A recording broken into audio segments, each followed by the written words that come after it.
चलो बेटा देखें, अब आज से बेटा हम लोग यहाँ पे आज से जो हमारा पोर्शन स्टार्ट हो रहा है वो हमने वेक्टर को कंप्लीट कर लिया था। वेक्टर को कंप्लीट करने के बाद आज हम लोग नया एक पोर्शन स्टार्ट कर रहे हैं, वो है डिफरेंशिएशन।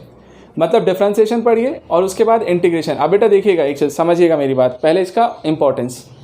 अभी जो हम लोग डिफरेंशिएशन वाला चैप्टर पढ़ने जा रहे हैं, अब जरा आप लोग को मैं पहले ही एक चीज़ हिंट करूँगा। कई बार क्या होता है, जैसे मान लो डिफरेंशिएशन चल रहा है, आप क्या करते हो, आपको लगता है कि हम जेई लेवल के क्वेश्चंस कर लें या फिर नीट लेवल के क्वेश्चंस कर लें। एकदम से आप गूगल पे जाकर के सर्च मारते हो और सर्च मारते हो क्या डिफरेंशिएशन आ जाए।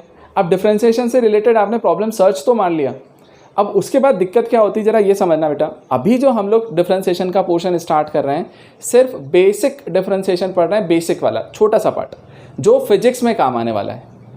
एक्चुअल में जो डिफरेंशिएशन है ना, वो मेनली आपको अभी 11th क्लास में भी है, हम पढ़ेंगे ही अब फर्स्ट पार्ट, और उसका जो एप्लीकेशन पार्ट है वो आपका 12th क्लास में, मतलब 11th और 12th दोनों मिला करके फिर जा करके टोटल डिफरेंशिएशन आपके पास आता है। अब इस कंडीशन में क्या होता है कि जैसे आपने जनरली सिंपल सा अपन सर्च कर लेते हैं प्रॉब्लम्स ऑफ डिफरेंशिएशन करके गूगल पे, आपने सर्च किया, आपको बहुत सारे प्रॉब्लम्स आ गए, आपको लगेगा कि ये तो बनता ही नहीं है।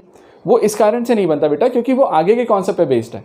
उसने कुछ भी प्रॉब्लम उठा करके मुझे वहाँ पे दे दिया है, उसने आपको ये नहीं बताया कि 11th का ही पोर्शन बता रहा हूँ या फिजिक्स का ही बता रहा हूँ, है ना। तो बेटा देखो, अभी मैं आपको मोर देन सफिशिएंट आपको लेवल तक लेकर के जाऊँगा। मतलब जितना हम, ध्यान से सुनिएगा मेरी बात एक चीज़ को, जितना हम मैथ्स में 11th क्लास में डिफरेंशिएशन दिया होता है ना, NCERT वर्क करता हूँ, है ना, नॉर्मल लेवल पे, उससे ज़्यादा हम लोग यहाँ पर कवर अप करने वाले हैं। तो इतना ध्यान से समझो, जितना मैं डिफरेंशिएशन पढ़ा रहा हूँ बस आपको अभी उतना ही पढ़ना है, उसके आगे का नहीं पढ़ना है।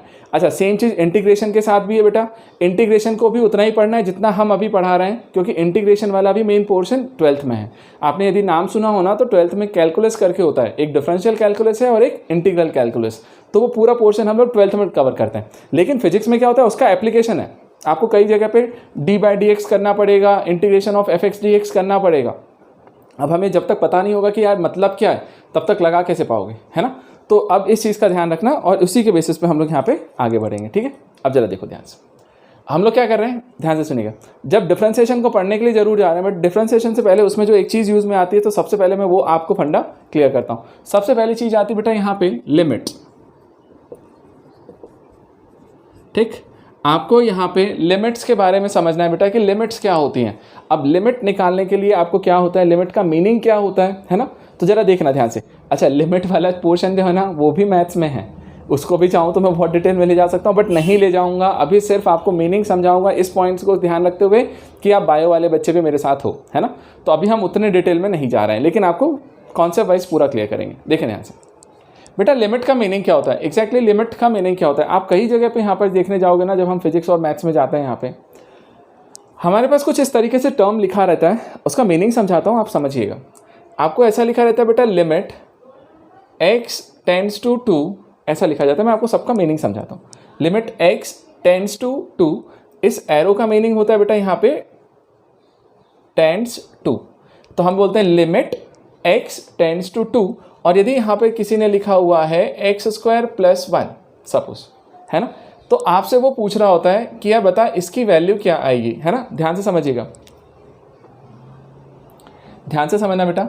हमसे यदि कभी प्रॉब्लम में कहीं पर पूछा है उसने क्या, लिमिट पढ़ते कैसे हैं, ये ध्यान से समझिएगा बेटा। Limit x tends to 2 x² + 1 = 2, मतलब हम क्या कर रहे हैं, हम इसका x² + 1 का लिमिट निकाल रहे हैं x टेंड्स टू 2 पे। अब इसका मीनिंग मैं समझाता हूँ, आपको बहुत अच्छे से समझ में आएगा, रुको एक सेकंड के लिए।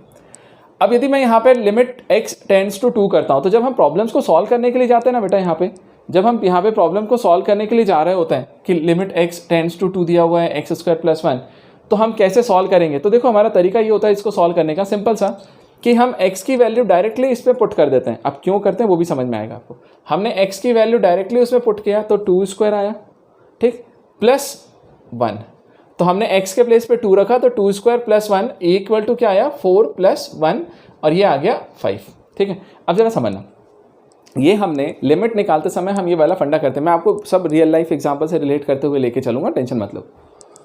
अब बात आई कि यार सर इसका मीनिंग क्या था, तो जरा मैं समझाता हूँ तुम्हें, पहले इसका मीनिंग समझो कि होता क्या है एक्चुअल में। देखो, जैसे मान ले बेटा, हमने अभी तक 10th क्लास तक में आते आते हमने फंक्शंस पढ़ा है, f(x), कभी यदि एफ एक्स इक्वल टू कोई मुझे लिख करके दे, क्या उसने बोला मुझे x square plus one, f x equal to x square plus one, और यदि वो मुझसे पूछता है कि यार find value of function at x equal to two, मतलब इस फंक्शन की value at x equal to two पर क्या होने वाली है, इस फंक्शन की value x equal to two पर क्या होने वाली है, तो आप क्या करते हो बेटा, आप बोलते हो ना x equal to two sir इसमें पुट कर दीजिए, तो यहाँ पर आप एफ ऑफ टू लिखते हैं, तो जहाँ जहाँ एक्स होता है हर जगह पे टू रखेंगे, तो टू स्क्वायर प्लस वन, तो देखा जाए तो four plus one equal to five आया, है ना। अब जरा मीनिंग समझना, देखो यहाँ पर आपने f x equal to x square plus one था, आपने सिंपल टू की वैल्यू रख दी, तो two square plus one equal to किया तो फाइव आ गया, मतलब हम क्या बोल रहे हैं कि एक्स इक्वल टू टू पर हमने फंक्शन की वैल्यू निकाली और वो फाइव आई।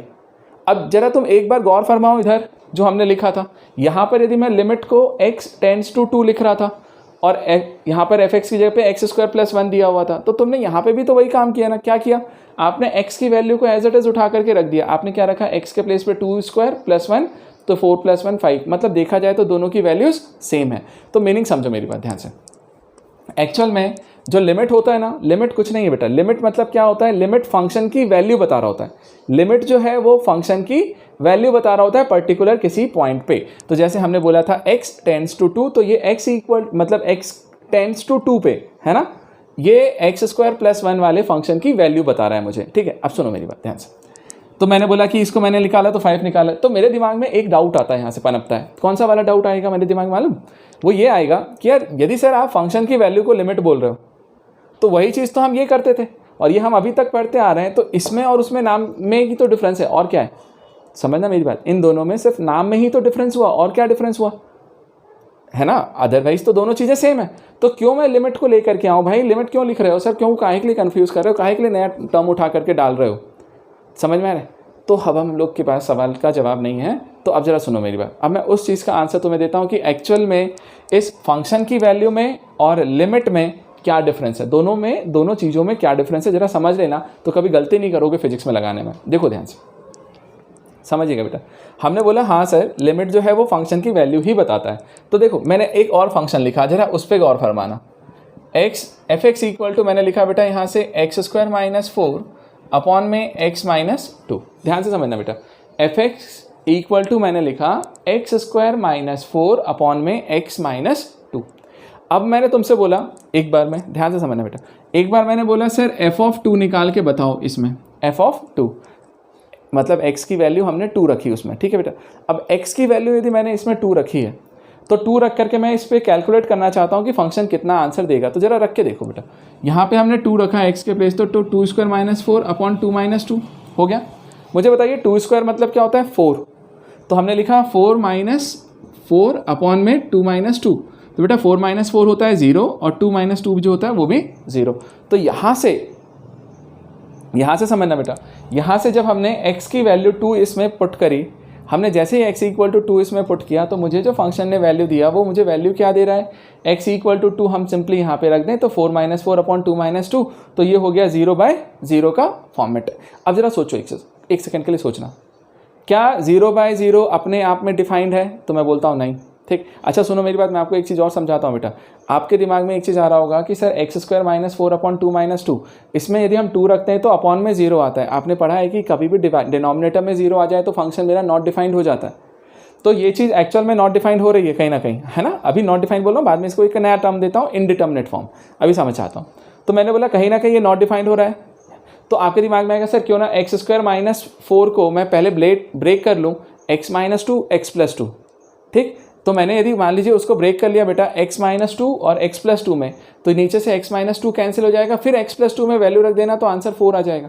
हमको ऐसा दिमाग में आता है, लेकिन बेटा अब सुनिए मेरी बात, स्टार्टिंग है हमारी 11th क्लास की, लेकिन अभी से आप दिमाग में क्लियर रखिए, क्या फंक्शन आपको जिस फॉर्मेट में दिया जाए, ध्यान से समझना बेटा, अच्छा सुनते रहना अभी चीज़ों का, है ना, ये सब चीज़ें आपसे ऐसे पूछी नहीं आती, बट ये सारी नॉलेज है कि इन्हीं के बेसिस पे आप गलत करके आओगे प्रॉब्लम को, अब ध्यान से सुनते रहना।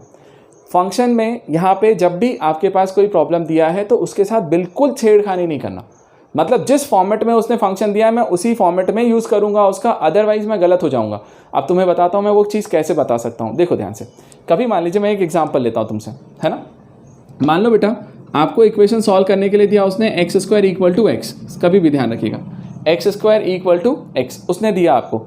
अब उसने इस फॉर्मेट में दिया था, तुमने क्या किया, तुमने इसको सॉल्व करते समय क्या करते हैं मैक्सिमम बच्चे, वो क्या करेंगे बेटा 2 से इस x को कैंसिल किया तो x की वैल्यू क्या निकल के आ गई 1, ठीक है।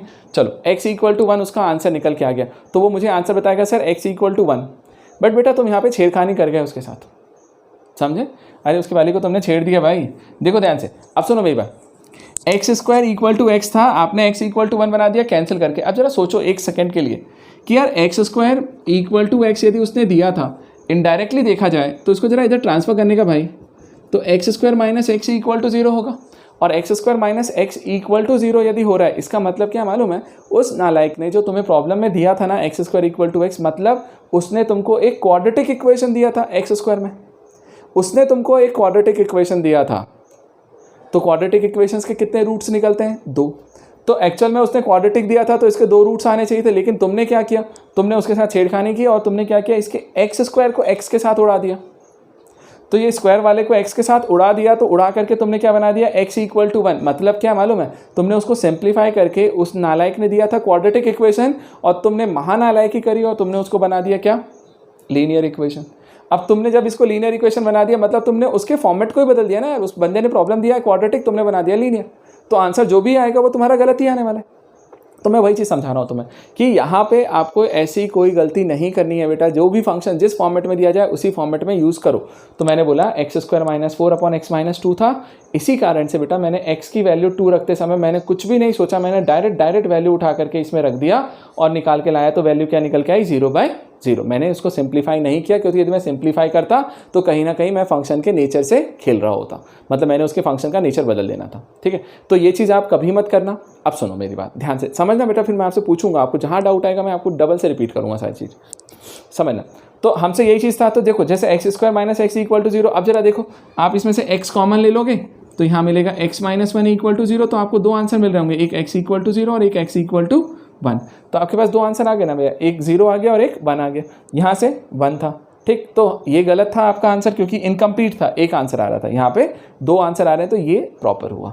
तो ये हमारा तरीका होता है कि बेटा कभी भी हम फंक्शन को डिस्टर्ब नहीं करते, सेम चीज़, इसीलिए मैंने यहाँ पे 0/0 का फॉर्मेट निकाला। अब जरा सुनो एक सेकंड के लिए, यदि आप f x equal to x square minus 4 upon x minus 2 में x इक्वल टू 2 पे उसकी वैल्यू निकालते हो तो 0/0 निकल के आता है, ठीक है। अब सवाल ये उठता है 0/0 का मीनिंग क्या है, ठीक है। तो ज़रा ध्यान से समझना मेरी बात। पहले तो मुझे एक बार बताओ कंफर्म करके कि मैंने अभी तक जितना समझाया है कि आपके दिमाग में घुसा कुछ, क्या क्लियर है ये चीज़, एक बार क्लियर करो तो फिर मैं इसको पोर्शन को हटाता हूँ और फिर और अच्छे से समझाता हूँ। चलिए बेटा, अब आपको इतना समझ में आ गया है ना, तो मैं अब आपको समझाता हूँ, ज़रा ध्यान से देखिएगा बेटा। यहाँ पर हमने क्या किया, अब ऐसी जगह पे जहाँ पे ये 0/0 का फॉर्मेट बनता है, ऐसा उन सब चीज़ों को सॉल्व करने के लिए हम लिमिट को लेकर के आते हैं। तो पहले तो समझते हैं 0/0 का मीनिंग क्या है। देखो ध्यान से बेटा, जब हम फंक्शंस में जाते हैं ना, तो यहाँ पर हम एक चीज़ बोलते हैं इनडिटर्मिनेट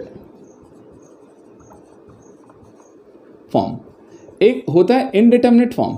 बेटा इनडिटर्मिनेट फॉर्म क्या होता है, इनडिटर्मिनेट फॉर्म, तो जरा समझना मेरी बात। मैं बोलता हूँ 0/0 जो है वो इनडिटर्मिनेट है, क्यों है जरा समझना, 0/0। अब इसको मैं इनडिटर्मिनेट फॉर्म बोल रहा हूँ, क्यों बोल रहा हूँ जरा मीनिंग समझो। हम लोग क्या करते हैं बेटा, एक चीज़ सोचो, कभी भी ये तुम्हारे पास यदि प्रॉब्लम दिया जाता है 10 डिवाइडेड बाय 2, तो इसका आंसर कितना होता है, तुम बोलते हो 5, मैं भी बोलता हूँ 5। अब बेटा 10/2 इक्वल टू हमेशा 5 ही होता है, इसीलिए ये चीज़ वैलिड है कि मैं लिखूंगा तो भी 5 होगा, हाशिर लिखेगा तो भी 5 होगा, चिराग लिखेगा तो भी 5 होगा, दिव्यांश लिखेगी तो भी 5 होगा, वंशिका लिखेगी तो भी 5 होगा। मतलब हमने क्या बोला कि यार कोई भी लिखे 10/2 की एक फिक्स वैल्यू होती है कि 5 की, वही फिक्स है, तो मैं बोलूँगा हाँ भैया वही फिक्स है, तब हम उस चीज़ को डिफाइन करते हैं। जरा अब इसके बारे में सोचो 0/0 क्या है, क्या 0/0 की एक फिक्स्ड वैल्यू है, तो मेरा आंसर है बिल्कुल नहीं। क्यों नहीं है, ध्यान से सुनना बेटा, 0/0 का जरा कॉन्सेप्ट लगाओ और मैं समझाता हूँ। आपने एक लॉजिक पढ़ा है, हम लोग बोलते हैं सर 0 डिवाइडेड बाय एनीथिंग। सुनो, यदि आप 0 को किसी भी नंबर से डिवाइड कीजिए, है ना, 0 डिवाइडेड बाय एनी नंबर, तो मैंने बोला 5 से डिवाइड किया, तो 0 डिवाइडेड बाय 5 कितना होता है, तो मैं बोलता हूँ 0। यार किसी भी नंबर को 0 में डिवाइड करोगे ना, तो 0 डिवाइडेड बाय 5, 2, 3, 1 हमेशा कितना होता है, 0। तो मेरा दिमाग एक चीज़ ये बोलता है कि मेरा एक लॉजिक है कि सर यदि 0 के डिवाइड में कोई भी नंबर आ जाए, वो हमेशा 0 देगा। तो मेरे दिमाग में आएगा कि सर इसका आंसर 0 हो सकता है। तो मैंने बोला चल भाई इसका आंसर एक 0 पॉसिबल है। चलो सडनली मेरे दिमाग में दूसरी चीज़ स्ट्राइक करेगी, एक कोना और भी बैठा है ना दिमाग में जो स्ट्राइक करेगा कि नहीं भाई तू गलत है, कुछ और भी हो सकता है। वो क्या है, देखो हमने एक चीज़ और पढ़ा है कि 1 divided by 0, 2 divided by 0, anything any number divided by 0 always goes to infinity. मतलब यदि मैं किसी भी नंबर को 0 से डिवाइड कर दूं, किसी भी नंबर को 0 से डिवाइड कर दूं, तो यार ये हमेशा ये वैल्यू क्या हो जाती है, इनफाइनाइट। हम पढ़ते आ रहे हैं 5/0 आ जाए तो इनफाइनाइट, 2/0 आ जाए तो इनफाइनाइट। तो मैंने बोला यार यदि उस कॉन्सेप्ट को लगाने जाऊँ तो मैं बोलता हूँ कि यदि मैं 0 से डिवाइड कर रहा हूँ, ऊपर कोई भी नंबर आए वो इन्फिनिटी होगा। तो उस बेसिस पे कोई नालायक ये भी बोल सकता था कि सर ये इनफाइनाइट हो सकता है। तीसरी पॉसिबिलिटी एक और है, मैंने एक और चीज़ पढ़ा है, हाँ समझना, एक पॉसिबिलिटी और बनती है, हमने एक चीज़ पढ़ा है कि यदि सेम नंबर को सेम नंबर से डिवाइड करते हो तो वो 1 होता है। मतलब यदि मैं 2 डिवाइडेड बाय 2 कर दूँ तो 1 होता है, 3 डिवाइडेड बाय 3 कर दूँ तो 1 होता है। मतलब सेम नंबर को सेम नंबर से डिवाइड करोगे तो 1 आएगा। तो यहाँ पे लगता है मेरे को यार ये भी 0 ये भी 0 दोनों सेम नंबर है, डिवाइड करूँगा तो इसकी पॉसिबिलिटी एक और निकलती है कि भैया ये 1 भी हो सकता है। तो मेरे पास यहाँ पे 3 चॉइस आ गई ना, कौन सी, कि सर 0 भी हो सकता है, इनफाइनाइट भी हो सकता है और 1 भी हो सकता है। तो जरा देखो इसीलिए मैं इसको लिख रहा हूँ कि 0/0 जो है वो मेरे लिए इनडिटर्मिनेट फॉर्म है। क्यों? क्योंकि जैसे मैं 10/2 को 5 लिखता था, उसका सिर्फ और सिर्फ एक आंसर होता था, वैसे बेटा इसके एक नहीं, इसके अलग अलग आंसर्स हो सकते हैं कि 0/0 को कोई 0 लिख सकता है, कोई इनफाइनाइट लिख सकता है, कोई 1 लिख सकता है। इसी कारण से मैं बोल रहा हूँ कि यार वो चीज़ इनडिटर्मिनेट फॉर्म है, कि इसको हम क्या बोल रहे हैं कि सर ये मेरे लिए इनडिटर्मिनेट फॉर्म होता है। ठीक है, तो मुझे बताओ सबसे पहले कि आपको इनडिटर्मिनेट फॉर्म का मीनिंग समझ में आएगी, किसको बोल रहा हूँ। तो अभी एक दो फॉर्मेट और बताता हूँ इस पे बेस्ड। हाँ, क्या ये इनडिटर्मिनेट फॉर्म का मीनिंग समझ में आया? चलो अब जैसे मेरे पास आया, चलो ठीक समझ में आ गया कि 0/0 इनडिटर्मिनेट फॉर्म है। अब मेरे दिमाग में आता है सर कुछ और भी हो सकता है क्या? मेरे पास एक ऑप्शन और है, कौन सा? देखो ध्यान से, यदि बेटा कोई लिख देता है इसी में, यहाँ पे क्या, यदि कोई लिखता है infinity by infinity, infinity divided by infinity, बेटा ये भी इनडिटर्मिनेट फॉर्म है। क्यों इनडिटर्मिनेट? अब जरा सुनो मेरी बात। आपने एक चीज़ पढ़ा है कि इन्फिनिटी से किसी भी नंबर को डिवाइड करेंगे तो इनफाइनाइट आएगा, तो एक पॉसिबिलिटी कि इनफाइनाइट आ सकता है। हमने एक चीज़ और सुना है कि यार किसी भी नंबर को इनफाइनाइट से डिवाइड करोगे तो वो टेंड्स टू 0 हो जाता है, मतलब 0 आता है, तो इसका आंसर 0 भी हो सकता है। और तीसरी पॉसिबिलिटी कि यार सेम नंबर को सेम नंबर से डिवाइड करूँ तो वो 1 भी हो सकता है। मतलब यहाँ भी वही 3 केसेस बनते हैं कि यार ये भी इन्फिनिटी बाय इन्फिनिटी हो गया, और यदि ये इन्फिनिटी बाय इन्फिनिटी है तो हम बोलते हैं कि ये भी मेरे लिए इनडिटर्मिनेट फॉर्म। इनडिटर्मिनेट फॉर्म मतलब जिसको मैं फाइंड नहीं कर सकता।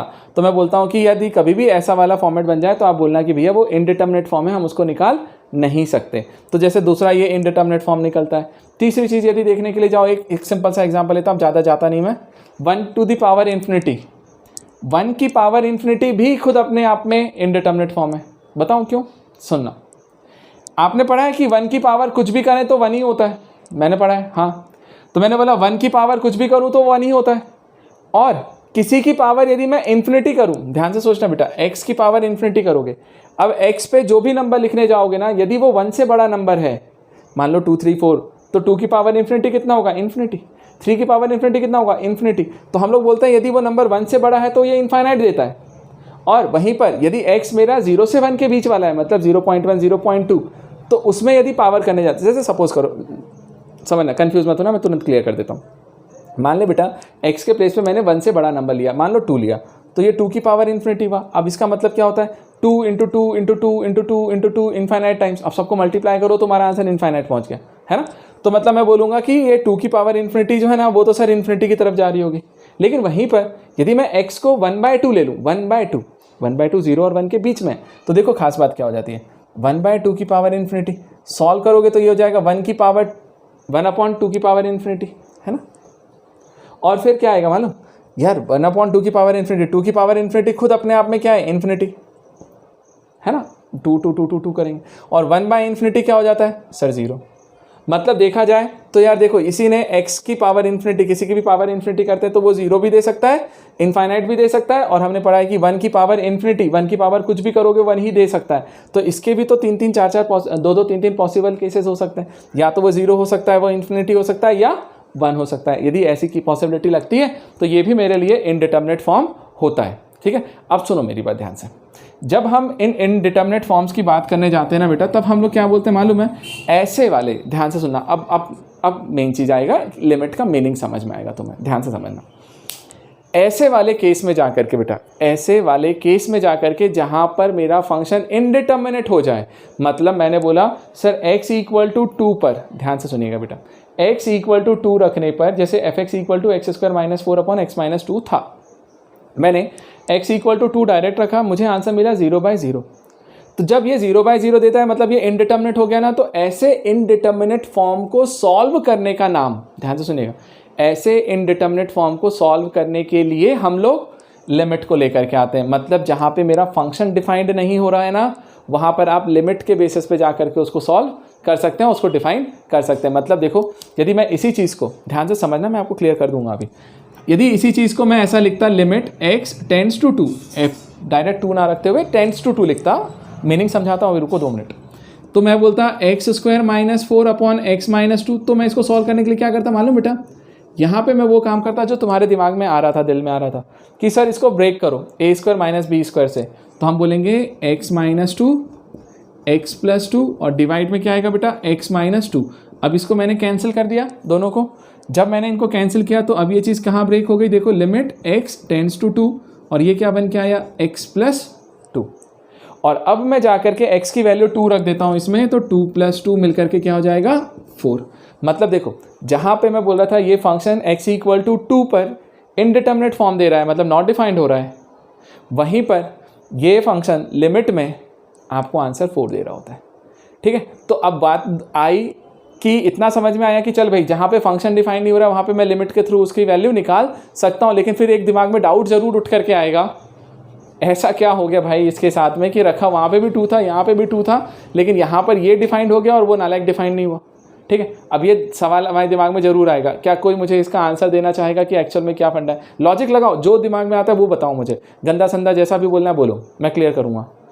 एक बार बताओ मुझे, तो फिर मैं आपको अब मीनिंग समझाता हूँ। अब एग्जैक्टली मैं लिमिट की लिमिट किसको बोलते हैं, उसका क्या यूज़ है, उस पर लेकर के आता हूँ कि एग्जैक्टली क्या मीनिंग है। पहले मुझे ये बता दो, क्या कोई समझाना चाहेगा मुझे। देखिए बेटा, समझिएगा अब मीनिंग है ना। अब मैं इस पोर्शन को हटा देता हूँ, अब मैं आपको सिर्फ लिमिट को समझाता हूँ कि लिमिट का मीनिंग क्या है। देखो ध्यान से बेटा, यहाँ पे कभी भी ध्यान से देखिएगा एक चीज़, यदि मैं आपको ये लिखूँ ना, ध्यान देना बेटा एक चीज़ को, यदि मैंने आपको लिखा है limit x tends to 2, x tends to 2, हाँ समझना, बिल्कुल सही जा रहे हो, ध्यान से सुनो मेरी बात। अब बेटा लिमिट x टेंड्स टू 2, अब इसका मीनिंग क्या होता है ये समझना। हमने बोला नंबर लाइन उठाओ, इस नंबर लाइन पे गए, हमने बोला यहाँ पे 2 होता है। ठीक है, अब बेटा टेंड्स टू 2 का मतलब क्या है, देखो ध्यान से एक चीज़ का खास बात याद रखना, यहाँ पर x इक्वल टू 2 रखते थे हम लोग, x की वैल्यू 2 रख देते थे, मतलब हमने ऐसा लिखा था x इक्वल टू 2। लेकिन यहाँ पर हम x इक्वल टू नहीं लिख रहे हैं, हम लिख रहे हैं x टेंड्स टू 2। समझना बेटा, यहाँ पर हम x इक्वल टू नहीं लिख रहे हैं, हम क्या लिख रहे हैं, x टेंड्स टू 2। अब हम यहाँ पर x टेंड्स टू 2 लिख रहे हैं, तो बेटा ये एरो में और इक्वल टू में बहुत बड़ा डिफरेंस है, बहुत ज़मीन आसमान का डिफरेंस है, इसका मीनिंग समझना। हमने बोला x टेंड्स टू 2 है बेटा, टेंड्स टू। अब टेंड्स टू का मीनिंग समझो, इसका मतलब होता है कि x की वैल्यू 2 नहीं है, 2 के बस पास वाली वैल्यू, जस्ट पास वाली। अब जस्ट पास मतलब कितना है, तो वो देखो ध्यान से, 2 चीज़ें पॉसिबल है यहाँ पे। एक हो सकता है सर वो 2 के पास वाली वैल्यू मेरी ये हो सकती है 0.0000, जितने जीरो आए ना मन में उतने जीरो लगाओ और लास्ट में जाके 1 टांग देना। ठीक है, तो मैंने क्या किया, देखो मैंने लिखा 2.000000, जितने जीरो लगाने वाले लगा दे, उसके बाद में 1। मतलब मैं क्या बोलना चाह रहा हूँ, ध्यान से समझना। आप एक चीज़ सोचो, नंबर लाइन पे जब 2 आता है ना, 2 के बाद नेक्स्ट नंबर 3 है यहाँ पे, बट बेटा सोच 2 से 3 के बीच में क्या इनफाइनाइट पॉइंट्स हैं। हाँ, हम उसको कंसीडर नहीं करते, लेकिन है तो सही ना। जैसे 2.00001, 2.00002, फिर ऐसे होता होगा ना, तो हम बोलते हैं यार 2 और 3 के बीच में इनफाइनाइट पॉइंट्स हैं, इनफाइनाइट पॉइंट्स। और मीनिंग समझना, यदि मैं बोल रहा हूँ तुम्हें x टेंड्स टू 2, इसका मतलब क्या मालूम, 2 के और 3 के बीच में जो ये इनफाइनाइट पॉइंट्स है ना, उसमें से सबसे पहला वाला पॉइंट। मतलब समझ रहे हो कि 2 से जस्ट बाद में, जस्ट मतलब 2 से निकले और अगला नंबर जो भी आएगा जस्ट वाला, तो मैं उसको बोलता हूँ कि मैं उसकी वैल्यू बोल रहा हूँ कि मतलब यदि मैं x टेंड्स टू 2 लिख रहा हूँ ना, इसका मतलब मेरा x इक्वल टू 2 नहीं है, मतलब ये वाला पॉइंट मेरा आंसर नहीं है, इसके जस्ट बाद वाला पॉइंट, इसके जस्ट बाद वाला पॉइंट क्या हो सकता था 2.00000001। तो मैं बोलूँगा कि ये मेरे लिए आंसर है बेटा, ये मेरे लिए आंसर है, ठीक है। तो 2.000 मतलब यहाँ पर x टेंड्स टू 2 का मतलब क्या है मालूम, कि हम x की कौन सी वैल्यू रख रहे हैं, x इक्वल टू ये वाली वैल्यू रख रहे होते हैं, ना कि 2, ठीक। अच्छा, इसी को एक और चीज़ सोच सकता हूँ, ध्यान से समझना मेरी बात। इसी चीज़ को हम ऐसा भी लिख सकते थे, x टेंड्स टू को बेटा 1.99999, आपको जितने 9 लगाने हैं उतने 9 लगा लो और लास्ट में जाकर के बोलना कि ये आंसर है। एक सेकेंड बेटा, ब्लर हो रहा है, एक सेकेंड रुको, एक सेकेंड। अब सुनिए बेटा ध्यान से, मीनिंग समझिए। तो हम क्या बोल रहे थे, जब x टेंड्स टू 2 लिख रहे हैं ना, x टेंड्स टू 2, तो टेंड्स टू 2 का मीनिंग ये होता है बेटा, हाँ देखो ध्यान से, तो बेटा x टेंड्स टू 2 का मतलब ये होता है कि x की एग्जैक्ट वैल्यू 2 नहीं है, x इक्वल टू 2 की बात नहीं कर रहा हूँ, या तो 2 के जस्ट बाद की बात कर रहा हूँ या जस्ट पहले की। तो जस्ट बाद में यदि जाओगे, ध्यान से सुनना बेटा, जस्ट बाद में जाओगे तो कौन सा नंबर मिलेगा, तो मैं बोल सकता था x टेंड्स टू 2 का मीनिंग है 2.0000001, मतलब 2 के जस्ट बाद में पहला नंबर जो होगा ना, मैं उसको रखने वाला हूँ। अच्छा, दूसरी बात, या तो फिर तुम ये भी रख सकते थे 1.999999999, क्यों, क्योंकि जस्ट इसके बाद में अब 2 होने वाला है, तो वो नंबर या तो मेरा यहाँ से हो सकता है बेटा, या फिर वो नंबर यहाँ से हो सकता है, मतलब या तो 2 के जस्ट पहले हो सकता है या 2 के जस्ट बाद वाला नंबर हो सकता है। तो देखो एक से सुनना, इसको हम 1.9999999 बोल जरूर रहे हैं, लेकिन अप्रॉक्सीमेटली कैलकुलेट करने जाओगे तो ऑलमोस्ट ये नंबर 2 ही है।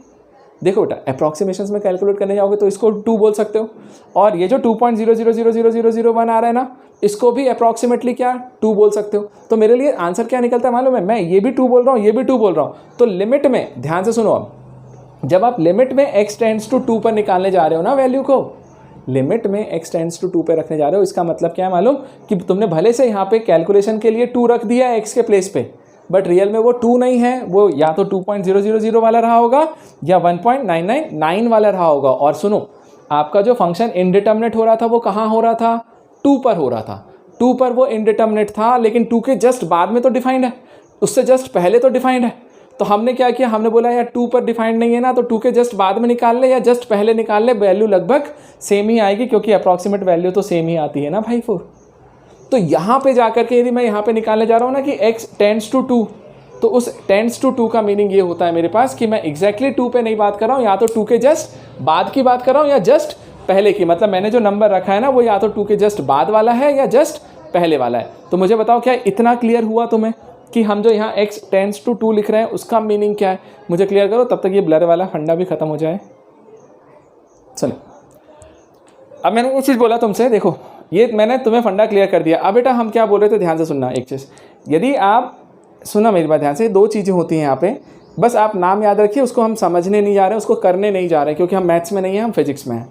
बेटा जैसे यदि मान लो x की वैल्यू टेंड्स टू 2 पे आपने 2.00001 वाली रखी, तो ये वैल्यू कौन सी वाली है, 2 के जस्ट राइट वाली, जस्ट राइट है ना, 2 के राइट में आएगा ना बड़ा नंबर उसके। तो इस राइट वाले के लिए लिमिट जब निकालते हैं ना, तो उसको हम क्या लिखते हैं, RHL, RHS नहीं RHL, हम इसको लिखते हैं राइट हैंड लिमिट। ये हमारा होता है राइट हैंड लिमिट। और राइट हैंड लिमिट लिखते समय आप कैसे लिखोगे मालूम बेटा, लिमिट, देखना ध्यान से, लिमिट x टेंड्स टू 2 था, उसके ऊपर प्लस लगाने का, प्लस लगाने का मतलब क्या कि भाई 2 में मैंने एक छोटा सा नंबर ऐड किया है, तब जाके 2.00001 आया है। तो मैं बोलता हूँ कि राइट हैंड लिमिट, RHL एक डिफाइन होता है राइट हैंड लिमिट, ठीक। तो हम कैसे लिखेंगे, limit x tends to 2 plus, और किसकी वैल्यू निकाल रहे हो, फंक्शन की, तो मैंने लिखा फंक्शन।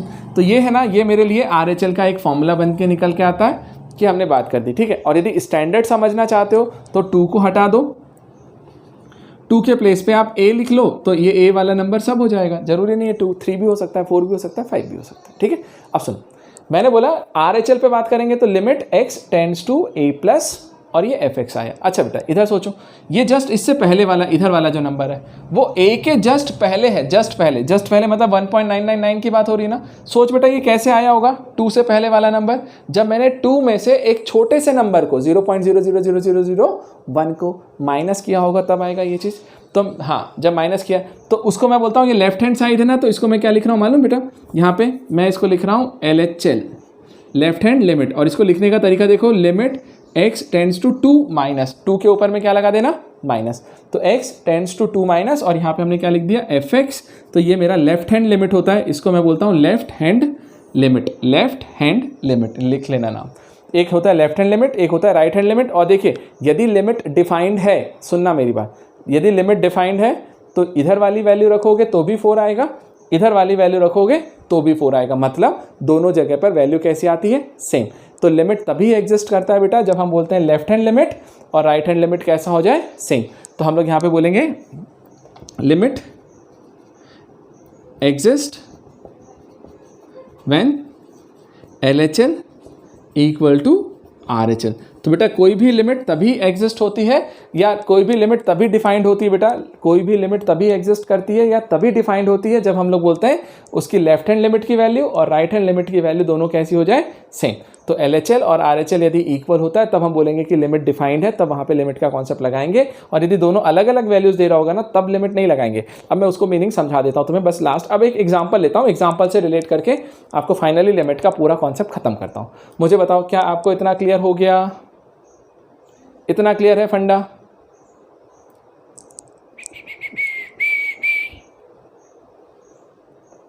सबको है ना? बस दिमाग में टेंशन नहीं लेने का ना, टेंशन बिल्कुल नहीं लेना, क्योंकि देखो मैं तुम्हें क्लियर कर रहा हूँ, पहले से ही बोल रहा हूँ, बार बार बोल रहा हूँ। क्यों? ये मैथ्स का पोर्शन है और कहीं ना कहीं देखो 10th तक हम लोग का इन सब चीज़ों से बिल्कुल पारा नहीं पड़ता है, तो ये 11th में ये बहुत बड़ा हेडेक रहता है हमारे लिए। और बताओ मैक्सिमम बच्चे तो पता है मीनिंग समझते ही नहीं है, वो सिर्फ फॉर्मूला रट करके प्रॉब्लम करना स्टार्ट करते हैं। तो आप प्रॉब्लम करने तो लग जाओगे लेकिन जहाँ कॉन्सेप्ट लगाना है वहाँ नहीं लगा पाओगे उस वाले क्वेश्चन में। तो इससे थोड़ा सा समझो, कुछ टेंशन नहीं लेना। बस आज की क्लास में आप सोचोगे कि कुछ हुआ ही नहीं है, बस मैंने आपको ना प्रवचन दिया है और आपने ग्रहण किया है, ठीक है? सुनते रहना है। चले आइए अब सुन, ये मैंने आपको बता दिया। अब देखो लास्ट में सिर्फ इतनी सी बात बोलता हूँ, कभी भी आपको लिमिट लगा है ना, लिमिट का मतलब क्या होता है, वैल्यू ऑफ फंक्शन, मतलब हम सिंपल फंक्शन की वैल्यू ही निकाल रहे होते हैं। तो यदि लिमिट x टेंड्स टू 2 लिखा है, x² + 1 लिखा है, आप डायरेक्ट उस वैल्यू को रख दीजिए, तो 2² + 1 आ गया तो 5 आ गया। यदि वो डिफाइंड आ जाता है, समझना मेरी बात, डिफाइंड आ जाता है तो वही मेरा आंसर है। लेकिन यदि मान लो उसको रखने पर वो 0/0 हो जाए तो उसको सिंप्लीफाई करके हम उसकी वैल्यू निकाल लेंगे, तो जो आंसर आएगा वो भी मेरा लिमिट की ही वैल्यू होने वाला है, ठीक है? मतलब लिमिट की वैल्यू का मतलब सिंपल सा इतना है कि आप सिर्फ उस फंक्शन में उसकी जगह रख दो, आपका आंसर आ जाएगा। और मैं बताता हूँ बेटा एक चीज़, अभी फिजिक्स में जितना भी अपने को जरूरत पड़ेगा ना, वो सिर्फ कौन सा केस होगा मालूम है? ये वाला, बस, कि आपके पास ऐसा कोई फंक्शन दिया रहेगा, वो ऐसे वाले फंक्शंस तो फिजिक्स में हमें देगा ही नहीं, तो वो सिंपल सा x² + 1 देगा। तो कभी भी लिमिट की वैल्यू आए तो सिंपल सा x की वैल्यू उसमें उठा के रख देना, कैलकुलेट कर लेना, जो भी आएगा वो मेरा आंसर है, बस। तो बस उससे ज़्यादा मुझे वहाँ पे कुछ समझना ही नहीं है, उससे ज़्यादा मुझे वहाँ पर कुछ समझना ही नहीं है। बस इतना सा ही मेरा कॉन्सेप्ट था यहाँ पे कि लिमिट की वैल्यू का मतलब ये होता है, ठीक है? समझ में आया? मुझे बताओ क्या सार समझ में आया तुम्हें? और सुनो मेरी बात एक से बताऊँ, यदि मैं चाहता तो तुम्हें यही चीज़ को मैं 2 मिनट में स्टार्टिंग में बोल करके कि सिंपल वैल्यू रख देना आंसर हो जाता, बट तुम इन चीज़ों को समझ ही नहीं पाते, और ये समझ नहीं पाओगे ना तो अभी जो अगले वाला मैं एग्जांपल देने जा रहा हूँ ना, तुम उसको रिलेट ही नहीं कर पाओगे। अब मैं तुम्हें एग्जांपल देता हूँ, पहले वो समझो फिर बात करते हैं अपन, है ना? और वो जो एग्जाम्पल है ज़रा ध्यान से समझना, क्योंकि वो काइनेमेटिक्स का एक केस है, वहाँ पर हम इंस्टेंटेनियस एक्सेलरेशन, इंस्टेंटेनियस वेलोसिटी की बात करेंगे ना, बस वही चीज़ है। अब जरा समझो, मैं तुम्हें समझाता हूँ, ध्यान देना, समझना। सपोज़ करो, हाँ क्या सपोज करोगे भाई, चलो मैं बाइक पे बैठा हुआ हूँ, ठीक? अब सुनो, मैं बाइक पे बैठा हुआ हूँ और ये बाइक यहाँ से स्टार्ट हुई है, ध्यान से सुनना सुनना सुनना सुनना सुनना, अभी सुनो ध्यान से। मैं बाइक पे बैठा हूँ, मैंने बाइक को जस्ट स्टार्ट किया यहाँ पे चलाना, तो बेटा जिस टाइम पर मैंने बाइक को स्टार्ट किया मैंने स्टॉप वॉच लगा दिया, मान लीजिए, है ना? मेरा टाइम वहाँ से स्टार्ट होगा, तो मैंने बोला t = 0 पर, ध्यान से सुनिएगा एग्जाम्पल, उसको समझ में आएगा तब आपको। हमने बोला t = 0 पर, t = 0 पर मैंने बाइक को स्टार्ट किया। अब ध्यान से सुनना, जब मैं t = 0 पर बाइक को स्टार्ट करता हूँ, अब मैंने चलना स्टार्ट किया। अब मैंने तुमसे क्या बोला, मैंने बोला सर उसमें स्पीडोमीटर लगा हुआ है, ठीक है? उसमें क्या लगा हुआ है? स्पीडोमीटर। अब स्पीडोमीटर उसमें लगा हुआ है और मैंने तुमसे क्या बोला कि आपके पास घड़ी है, आप घड़ी देखो, जो भी करना है। आप गाड़ी चला रहे हो, बाइक चला रहे हो, मैंने आपसे बोला कि t = 5 मिनट पे या 5 सेकेंड पे बोल दीजिए। आप मुझे t = 5 पर जा कर के मुझे बताओ कि गाड़ी का स्पीड कितना है जो स्पीडोमीटर में बता रहा है। ठीक है, ध्यान से समझना बेटा, आपको समझ में आ जाएगा चीज़ें का मतलब क्या बोल रहा हूँ। मैंने बोला यहाँ पे कि यार यहाँ से जब मैं t = 0 पे था ना, ये इनिशियल पोजीशन थी मेरी A वाली, मैंने यहाँ से गाड़ी को स्टार्ट किया। हाँ समझाता हूँ ना बेटा, उसका मीनिंग समझाता हूँ। t = 0 पर मैंने मेरी बाइक को स्टार्ट किया, t = 0 पर मैंने स्टार्ट किया। अब मैंने बोला कि ये चलती गई और मैंने तुमसे पूछा है कि t = 5 पे मुझे बताओ इसकी स्पीड कितनी है। ठीक, आप इसकी स्पीड को कैलकुलेट करके मुझे बताइए कि स्पीड कितनी आ रही है। ठीक है, अब जरा समझना मेरी बात, यहाँ पे कॉन्सेप्ट आएगा आपको लिमिट का। क्या? ठीक है, मैंने सोचा यार स्पीड निकालना है t = 5 पे। ठीक है सर, अब सोचो एक सेकंड के लिए सोचना बेटा ध्यान से। जैसे ही तुम बाइक चला रहे हो, जैसे ही 5 हुआ होगा, मान लो घड़ी भी तुम्हारे सामने ही लगी है, स्पीडोमीटर भी सामने लगा हुआ है, जैसे ही t = 5 हुआ आपने स्पीड नोट किया। ध्यान से देखना, हाँ सुनो मेरी बात ना, हमने बोला जैसे ही t की वैल्यू 5 हुई, आपने घड़ी देखा, आपने स्पीडोमीटर चेक किया, आपने स्पीड निकाला और आपने बोला सर 50 है। ठीक है 50, चलो मैंने बोला ठीक है सर स्पीड 50 है। अब सुनो मेरी बात ध्यान से, अब 50 km/h हो, मीटर पर सेकेंड हो, जो भी हो जाने दो। सुनो मेरी बात, मैंने बोला स्पीड 50 है, आपने निकाल लिया। अब एक सेकंड के लिए वो उस चीज़ पर गौर फरमाओ जो मैं तुम्हें बोल रहा हूँ। वो क्या है? एक सेकंड के लिए सोच के देखो, क्या वाकई में जब तुमने स्पीड को चेक किया था वो तुम्हारा टाइम t = 5 ही था? एक सेकंड के लिए सोचना, क्या वो t = 5 ही था? तो मुझे कुछ अलग अलग जवाब मिल सकते हैं। क्या सोचने जाओ एक सेकंड? नहीं सर, क्यों नहीं? ये आपको पता है बेटा, टाइम तो रुकता ही नहीं है, टाइम तो बढ़ता ही जा रहा है। आप सोचो एक सेकंड के लिए, जब आपने t = 5 पर, सुनो ना, t = 5 पर आपने जैसे ही देखा घड़ी t = 5 हो, आपने रीडिंग नोट किया। जितनी देर में तुमने रीडिंग नोट किया होगा ना, वो टाइम आपका 5 नहीं बचा, वो 5 से थोड़ा सा आगे निकल गया होगा। तो वो 5 से कितना आगे निकला? तो देखो ध्यान से, मैंने बोला वो 5 से मान लीजिए इतना सा निकल गया था, ऐसा कि बस इतना सा कि बस 5 के जस्ट बाद वाला नंबर हो गया और मैंने उस पर 50 देख लिया। ठीक है, समझना मेरी बात, समझना। तो t = 5 पर मैं देखने जरूर गया, बट जरूरी नहीं है कि मैंने 5 पर ही देखा। हो सकता है मैंने जस्ट 5 के बाद वाला देख लिया, बट मेरे लिए तो अप्रॉक्सीमेटली सेम ही है, तो मैं बोलूँगा t = 5 ही है। अच्छा, एक पॉसिबिलिटी हो सकती है। दूसरी पॉसिबिलिटी देखना, ध्यान से सुनना मेरी बात। दूसरी पॉसिबिलिटी देखना, दूसरी पॉसिबिलिटी ये थी यहाँ पे कि आप 5 देखने के लिए गए, आप 5 देखने गए, आपने सोचा कि ये 5 है, बट वो रियल में 5 था ही नहीं और आपने रीडिंग ले ली। कौन सा टाइम था वो मालूम है? वो ये भी टाइम हो सकता था ना, 4.99999999। मतलब तुम्हें लगेगा कि जस्ट सर बस 5 होने ही वाला है, बट हुआ नहीं है। तो मैं बोल रहा हूँ कि इस वाले टाइम पे भी जा करके तुम बोल सकते थे कि सर मैंने रीडिंग ले ली।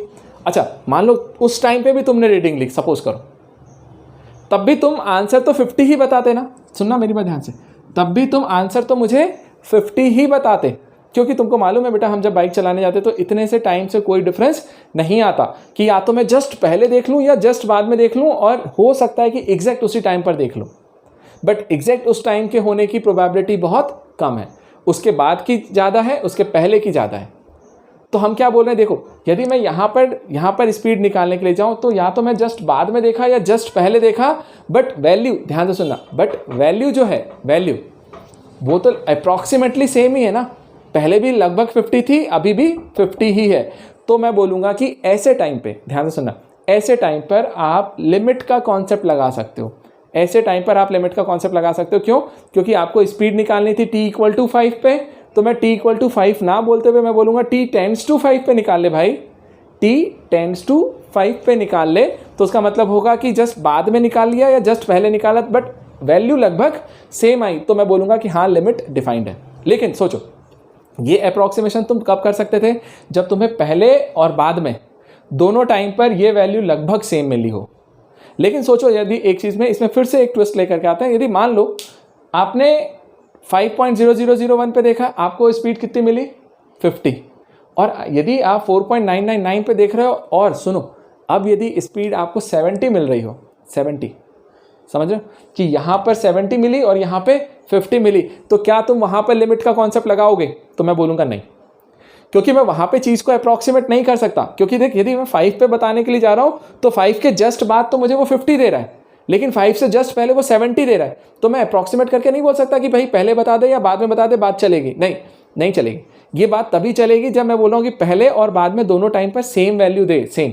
यदि वो सेम वैल्यू दे रहा है ना, तब मैं बोलूँगा कि हाँ भाई चलेगा, तब वो फंडा चलेगा और तब मैं बोलूँगा कि हाँ भाई उसको अप्रॉक्सीमेट कर ले। बट यदि डिफरेंट वैल्यूज़ दे रहा है तो वहाँ पर लिमिट का कॉन्सेप्ट नहीं लगता। इसलिए देखिए मैंने आपको लिखा था ना, LHL और RHL यदि सेम हो तभी लिमिट एग्जिस्ट करती है।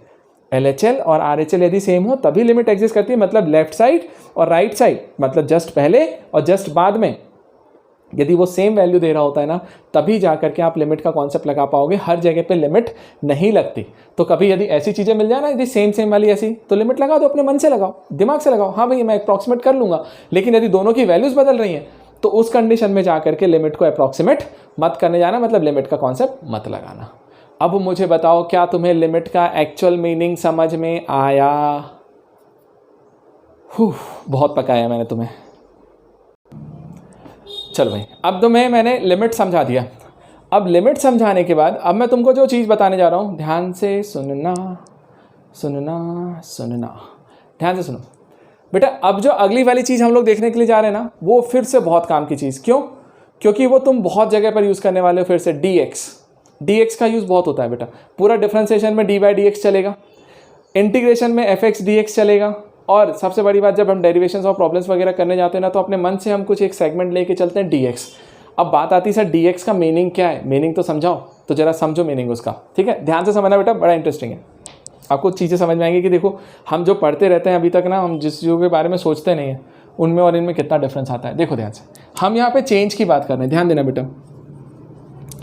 हम यहाँ पर चेंज की बात कर रहे हैं कि कभी भी कोई चेंज होता है, चेंज, तो उस चेंज को कैसे रिप्रेजेंट करते हैं, कैसे लिखते हैं, जरा देखना ध्यान से।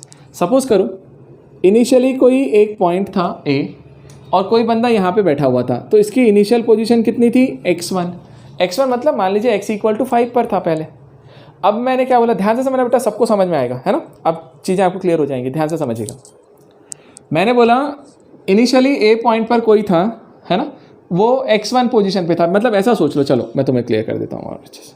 मान लो ये नंबर लाइन है, यहाँ पर ये ओरिजिन है x = 0 पे, ठीक है बेटा। अब यहाँ से मान लीजिए वो 5 डिस्टेंस पर था, तो 5 मतलब मैंने उसको x1 बोल दिया, ठीक है। तो इनिशियली कोई पॉइंट x1 पे था, उसको मैंने यहाँ से चलाया और यहाँ से ले जा करके मैंने कहाँ छोड़ दिया? मैंने बोला B पॉइंट पे छोड़ता हूँ सर, ठीक। तो मैंने A से B पे छोड़ा। अब A से B पे छोड़ा तो मैंने बोला B की कुछ ना कुछ पोजीशन होगी, तो यार इसकी पोजीशन यदि x1 है तो इसकी पोजीशन कितनी होगी? x2। तो मैंने बोला यार इसकी पोजीशन को x2 बोल दो। चलो, तो मैंने बोला यार इनिशियली x1 पे था, फाइनली वो x2 पे चला गया, तो अब वो x1 से x2 पे जा रहा है। ध्यान से देखना। तो मैं यदि तुमसे पूछूं कि चेंज इन पोजीशन कितना हुआ, चेंज, तो बेटा उस चेंज को लिखने का तरीका समझना।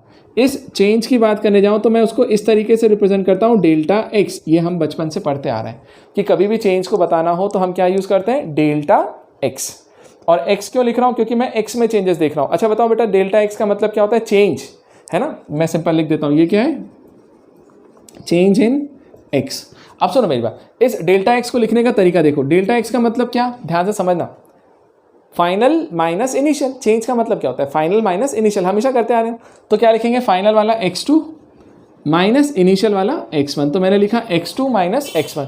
तो यदि तुम x2 माइनस x1 लिख रहे हो तो हम लोग बोल रहे होंगे डेल्टा x इक्वल टू क्या हो गया? x2 minus x1। हम ये नोटेशन अभी तक यूज़ करते आए हैं। चलो, ये नोटेशन मैं आज तक यूज़ करते हुए आ रहा हूँ, अच्छी बात है। अब जो मुझे नोटेशन यूज़ करना है ना बेटा, अब जो मुझे नोटेशन यूज़ करना है जिसका ज़्यादा पाला पड़ेगा तुमसे, वो डेल्टा x नहीं है, dx है। वो क्या है? dx। अब मैं समझाता हूँ, आप समझना ध्यान से। हमने डेल्टा x लिखा ना बेटा, डेल्टा x ना लिखते हुए हम उसको क्या लिख रहे हैं? देखो dx। अब dx का मतलब सोचो, डेल्टा का मतलब भी चेंज है, d का मतलब भी चेंज ही है। मतलब जो डेल्टा x चेंज बता रहा है ना, वही चेंज मुझे dx भी बता रहा है। ध्यान से समझना मेरी बात, dx भी मुझे वही चेंज बता रहा है जो इसे बता रहा है। लेकिन ध्यान से देखना बेटा, डेल्टा का मतलब यहाँ हीट वीट नहीं है, यहाँ पे डेल्टा ऑपरेटर है, उसको बहुत जगह यूज़ करते हैं हम लोग, है ना। अभी कंफ्यूज मत होइए, सुनो मेरी बात ध्यान से। यहाँ पर हम डेल्टा का मतलब क्या यूज़ कर रहे हैं? चेंज। तो मैंने बोला डेल्टा एक्स मतलब चेंज इन एक्स, तो final minus initial x2 minus x1। तो यदि मैं dx लिख रहा हूँ ना, तो dx का मतलब भी मेरे लिए चेंज इन x ही है, और इसका मतलब भी x2 माइनस x1 ही होगा, मतलब फाइनल माइनस इनिशियल ही हो रहा होगा। लेकिन फिर बात क्या आती है, जरा ध्यान से समझना बेटा, इसको याद रखिएगा, dx का मतलब और इसमें क्या चेंज है, ये चेंज इन x था, ये very small change in x है, ये चेंज इन x था और ये very small change in x है, very small change in x है, कि x में बहुत छोटा सा चेंज यदि बता रहे होगे ना तो उसको dx बोलोगे, और यदि बड़े चेंज की बात कर रहे हो, देखो बेटा ध्यान से समझना, डेल्टा x का मतलब होता है इसमें हर टाइप का चेंज कंसीडर होता है। ध्यान से समझना, मैं समझा देता हूँ बहुत अच्छे से। हमने बोला इसमें हर टाइप का चेंज आएगा, मतलब जैसे तुम्हें सुनो, यदि मैं बोलूँ कभी तुम्हारे पास एक dx है, एक डेल्टा x है, मीनिंग समझ लेना यार, है ना, पेशेंस रखना है ना, ये मत सोचना कि हम अब लेफ्ट कर देते हैं और बैठ जाते हैं घर पे तो बाद में पढ़ेंगे, ऐसा नहीं। ध्यान से समझना बेटा, क्योंकि ये चीज़ें बहुत ही कॉम्प्लिकेटेड होती हैं, कॉम्प्लिकेटेड बताऊँ बहुत कंफ्यूजिंग होती हैं, आपको क्लियर नहीं रहेगा ना तो आप फंस जाओगे। ध्यान से सुनो, डेल्टा एक्स और डी एक्स, मैं डेल्टा एक्स में बोलता हूँ डेल्टा एक्स लार्ज चेंज को बताता है, मतलब हर टाइप के चेंज को बताता है, बट डी एक्स जो है ना वो हमेशा वेरी स्मॉल चेंज को बताएगा, वेरी स्मॉल चेंज। तो अब मेरा एक सवाल है तुमसे, मैं दो नंबर लिख रहा हूँ, तो मुझे बताना किसको तुम डेल्टा एक्स में लाना चाहोगे और किसको तुम डी एक्स में लाना चाहोगे। यदि मान लो मैं बोलता हूँ कि चेंज, एक चेंज 15 का है और एक चेंज आपका है 0.5 का, आप मुझे बताएंगे किसको डेल्टा एक्स लिखूँ और किसको डेल्टा डी एक्स लिखूँ। एक 15 का है और एक 0.5 का है, किसको बोलना चाहिए बड़ा डेल्टा एक्स और किसको डी एक्स। अच्छा डी एक्स किसको बोलोगे, डी एक्स किसको बोलोगे, डी एक्स किसको बोलोगे ये बता दो। डी एक्स सेकेंड वाला, सब लोग, चलो ठीक है, अब समझ गए, सबके दिमाग में आ गया। अब सुनो मेरी बात, अब ज़रा समझना मेरी बात समझो। आप बोल रहे हो ये चेंज 15 था, ये 0.5, और तुमने बोला कि ये सर डेल्टा एक्स बड़ा चेंज है, ये डी एक्स छोटा चेंज है। नहीं है, ये दोनों डेल्टा एक्स है। समझना मेरी बात ध्यान से, इन दोनों, देखो दोनों डेल्टा एक्स हो या नहीं हो, मैं इतना बोलता हूं कि इनमें से डी एक्स कोई नहीं है, डी एक्स कोई नहीं है। तुम्हें यदि 0.5 छोटा चेंज लग रहा है तो मैं बोलता हूं भाई ये छोटा चेंज तो बिल्कुल भी नहीं है, ये बिल्कुल छोटा चेंज नहीं है, ये तो बड़ी चीज़ है। अरे 0.5 को तो तुम नंबर स्केल से भी मेजर कर सकते हो। हम जो dx की बात कर रहे हैं ना, ये dx कितना छोटा चेंज है बताऊं, ध्यान से सुनो। जैसे मान ले बेटा, मैंने बोला कि पहला वाला नंबर था 5 पॉइंट, ध्यान देना अभी जो हमने पढ़ा था ना बस वही बात कर रहा हूँ। ये 0 0 0 0, जितने जीरो लगे उतने जीरो लगा दिए 1, और इसमें से यदि मैं माइनस कर दूँ, ये फाइनल में से इनिशियल माइनस कर दूँ किसको, 5 को, तो सोचो कि अब तुम्हें कितना बड़ा चेंज मिलेगा इनको माइनस करके, तो तुम बोलोगे 0 पॉइंट इतना। समझ में आया? अब इतना छोटे का मतलब समझते हो। अभी तो एक चीज़ सोचो, 0 पॉइंट के बाद में अभी यदि 0.01 होता है ना, तो कई बार तो हम इसको भी अप्रॉक्सीमेट कर जाते हैं कि यार 0 ही है अप्रॉक्सीमेटली। तो यहाँ पे मैं बोल रहा हूँ चेंज कितना रहा है, 0.0000000001 का। यार ये तो बहुत ही छोटा चेंज है, मतलब है तो ऑलमोस्ट चेंज कितना, ध्यान से सुनो, ऑलमोस्ट चेंज कितना हुआ 0, बट एग्जैक्टली 0 चेंज नहीं है। देखो ये पॉइंट अलग है, ये पॉइंट अलग है, दोनों में चेंज जरूर हुआ है लेकिन नेग्लिजिबल चेंज है, मतलब देखा जाए तो चेंज नहीं भी हुआ है और हुआ भी है। तो जब इतना छोटा चेंज आता है ना, इतना छोटा चेंज, इतना स्मॉल चेंज, उसको हम dx बोलने वाले बेटा। अब सोचो तुम एक चीज़, इतने छोटी वैल्यू के सामने में 0.5 तो इनका दादा वादा वो निकल के आ गया है भाई। अरे इसके रिस्पेक्ट में तो 0.5 बहुत बड़ा नंबर है, तो वो dx नहीं है, dx इतने छोटे नंबर को मैं बोलता हूँ इतने छोटे नंबर। मतलब एक टाइप से मालूम है क्या हुआ, dx कब बोलोगे, जब आप बोलोगे इनडायरेक्टली आप ये बोल रहे होगे कि यार सर इसका जो इनिशियल पॉइंट था और फाइनल पॉइंट है वो अप्रॉक्सीमेटली सेम ही है, मतलब एक टाइप से देखा जाए तो वो कहीं नहीं गया लेकिन फिर भी चला गया। समझ रहे हो मेरी बात? इतना छोटा चेंज जब आता है ना तब हम उसको dx बोलते हैं। ये 0.5 तो बहुत बड़ा चेंज है। पहले मुझे बताओ क्या इतना समझ में आया, तो मैं अब तुम्हें इसका फॉर्मूला निकाल के देता हूँ तो और अच्छे से समझ में आ जाएगा पूरा। पहले थोड़ा सा समझ में आया कि ये चीज़ समझ में आई कि dx कितना छोटा है, कितना छोटा।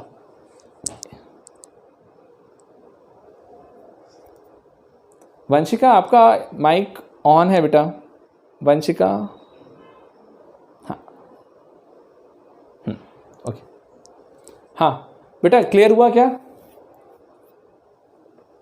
वो हो जाता है कई बार गलती से ऑन। ठीक है। अब देखो, अब मैं तुम्हें फॉर्मूला बना के दे रहा हूँ, अब ध्यान से समझना बेटा। dx आएगा ना, तो अब फिर अपन d/dx पे जाएंगे कि डिफ्रेंसिएशन क्या होता है। चल आइए, ओके डन।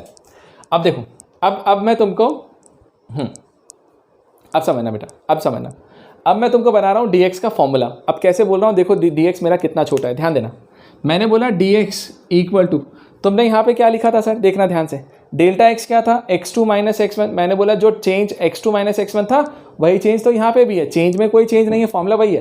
तो मैं लिखता हूँ या देखना ध्यान से, लेकिन कुछ चेंज कर दूंगा। देखो x2 माइनस x1 को ही मैं यहाँ पर भी dx बोल रहा हूँ, बट अब एक स्पेशल कंडीशन में, क्योंकि ये वेरी स्मॉल चेंज है। अब मैं जो चीज़ लिख रहा हूँ जरा समझना और उसका मीनिंग बताना है, तुम्हें क्लियर हुआ या नहीं। यदि मैं इसके सामने लगा दूँ limit x2 tends to x1, limit x2 tends to x1, तब क्या मैं बोल सकता हूँ कि हाँ सर अब ये dx हुआ, अब ये इतना छोटा पॉइंट हुआ। इसका मीनिंग समझना अब क्या मतलब है, ध्यान देना। x1 क्या था, इनिशियल पॉइंट, x2 क्या था, फाइनल पॉइंट, और तुम क्या बोल रहे हो, x2 टेंड्स टू x1, मतलब जो फाइनल पॉइंट है वो किधर अप्रोच कर रहा है, इनिशियल पॉइंट की तरफ, मतलब अप्रॉक्सीमेटली उसकी वैल्यू कितनी है, x1। अरे सोचो ना, एक से सोचो, x टेंड्स टू 2 लिखते थे तो अप्रॉक्सीमेटली हम x इक्वल टू 2 ही लिखते थे ना। तो x2 टेंड्स टू x1 लिख रहे हो, इसका मतलब है कि अप्रॉक्सीमेटली तो आप यही लिख रहे हो कि x2 इक्वल टू x1। समझ रहे हो ना मेरी बात, कि x2 टेंड्स टू x1 हो रहा है, मतलब ऑलमोस्ट उसकी वैल्यू x1 ही है। तो मैं बोल रहा हूँ x2 equal to x1 approximately हो रहा है, सेम नहीं है बट लगभग वही हो रहा है। तो इसका मीनिंग समझे कि जो इनिशियल पॉइंट था ये और फाइनल वाला पॉइंट आपका लगभग यहीं पे आ गए, जस्ट इसके बाद वाला। अब उनके दोनों के बीच का डिफरेंस निकालोगे, इन दोनों के बीच का डिफरेंस इस कंडीशन में निकालोगे तो वो ऑलमोस्ट जीरो ही आएगा ना। सोचो ना, यदि मान ले x2 के प्लेस पे आप x1 रख दो तो x1 minus x1 almost zero हो गया, लेकिन क्योंकि यहाँ पर टेंड्स टू है तो एग्जैक्ट जीरो नहीं आएगा, वो वेरी स्मॉल पार्ट आएगा। तो मैं यहाँ पे क्या बोल रहा हूँ, ध्यान से सुनो मेरी बात, अभी समझ में आएगा तुम्हें, 1 मिनट रुको। नहीं आए तो मुझे क्लियर करना बेटा, जितनी बार बोलोगे उतनी बार क्लियर करूँगा, लेकिन इसको क्लियर करके ही अपन रोकेंगे इस टॉपिक को, फिर अगले वाले पे जाएंगे। क्या बोल रहा हूँ, लिमिट, इसको इधर लिखो बेटा, तो ये लिखूंगा तो x2 minus x1 tends to 0 हो गया है ना। x2 माइनस x1 इधर आ गया और ये टेंड्स टू 0, और इधर क्या बन रहा है, ये x2 माइनस x1। ठीक है सर, अगला काम देखो, एक से देखो बेटा, x2 माइनस x1 जो था ना उसी को तो हम चेंज लिखते थे डेल्टा x। तो मैं यहाँ क्या लिख रहा हूँ, देखो डेल्टा x टेंड्स टू 0, ये डेल्टा x लिख दिया टेंड्स टू 0, और ये भी चीज़ क्या थी, डेल्टा x ही थी, ये भी तो डेल्टा x था। तो मैं क्या बोलता मालूम है, ये मेरे लिए क्या हो जाता है, dx, ये यहाँ से dx था, मतलब एक्चुअल में जो dx का फॉर्मूला निकल के आया ना, dx का वो ये निकल के आया कि dx इक्वल टू क्या होता है, डेल्टा x। मतलब देखा जाए, देखो ध्यान से, देखा जाए तो dx जो है वो डेल्टा x ही है, चेंज ही है, लेकिन कब, जब वो चेंज टेंड्स टू 0 हो रहा हो, मतलब उसमें जो चेंज है वो ऑलमोस्ट नेग्लिजिबल चेंज है, या उस चेंज की वैल्यू ऑलमोस्ट 0 हो रही है। तो हम लोग बोलते हैं जब वो चेंज बहुत ही स्मॉल हो जाता है ना, टेंड्स टू 0 होता है, तब मैं उस डेल्टा x को क्या बोलता हूँ, dx। मतलब dx मेरा एक बहुत ही छोटा सा पार्ट होता है। अब मुझे बताओ, क्या तुम्हें मीनिंग समझ में आया कि dx का मतलब very small change in x है, कि x में चेंज जरूर हो रहा है लेकिन बहुत ही स्मॉल वाला चेंज, बहुत ही स्मॉल वाला चेंज, बड़े चेंज की बात नहीं कर रहे हैं। तब हम dx लिखेंगे और dx का मतलब एक्चुअल में ये है। अब मुझे बताइए क्या आपको क्लियर हुआ।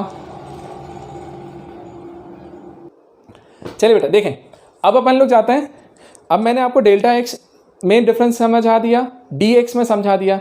अब मैं मेनली बताता हूँ कि एक्चुअल में डिफरेंशिएशन का फॉर्मूला क्या होता है और डिफरेंशिएशन मुझे समझा क्या रहा होता है चीज़ों को, है ना। तो ज़रा ध्यान से समझना उस चीज़ को, मैं सिर्फ फॉर्मूला वाइज पहले फॉर्मूला निकाल के देता हूँ कि डिफरेंशिएशन होता क्या है, फिर उसके बाद अपन नेक्स्ट वाली क्लास में चल के उसके फॉर्मूलेज देखेंगे कि अपन को प्रॉब्लम्स क्या करना है। मतलब नेक्स्ट क्लास, सुनो मेरी बात, नेक्स्ट क्लास से मेनली अपन प्रॉब्लम्स पे जाएंगे कि प्रॉब्लम्स कैसे करने हैं, और आज की क्लास सिर्फ कॉन्सेप्ट समझाने के लिए कि वो चीज़ क्या होती है, उसका मीनिंग क्या होता है। ठीक, ध्यान देना। अब सुन, अब हम जा रहे हैं बेटा यहाँ पर डिफरेंशिएशन पे, कि डिफरेंशिएशन होता क्या है। तो देखो ध्यान से, और मैं उसी चीज़ को वहाँ पे रिलेट करके दूंगा, देखना ध्यान से।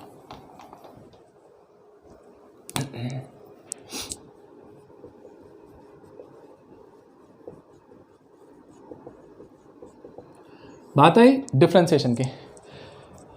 यार डिफरेंशिएशन होता क्या है ना। अब देखो ध्यान से, डिफरेंशिएशन का मतलब, डिफरेंशिएशन यदि समझना है तो उससे पहले अपन को चेंज समझना है ना। Change with respect to anything, ऐसा देखो ध्यान से मैं लिखता हूँ। यदि कभी मैं तुम्हारे लिए ऐसा लिखने जाऊँ बेटा कहीं पर delta y by delta x, तो इसका मीनिंग क्या होता है? Delta y by delta x का मीनिंग क्या होता है ना? तो मैं आपको समझाता हूँ, ध्यान से समझिएगा। डेल्टा लग गया ना, डेल्टा का मतलब क्या होता है? Change in Y.